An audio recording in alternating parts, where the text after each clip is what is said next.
भैया एक वीडियो बना दीजिए, सारे फैंस लोग परेशान हो रहे हैं। नमस्कार।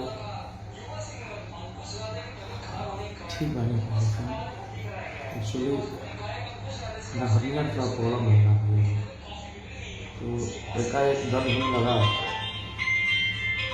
तो डॉक्टर के पास हम लोग आए तो उन्होंने बोला कि ऑपरेशन करना पड़ेगा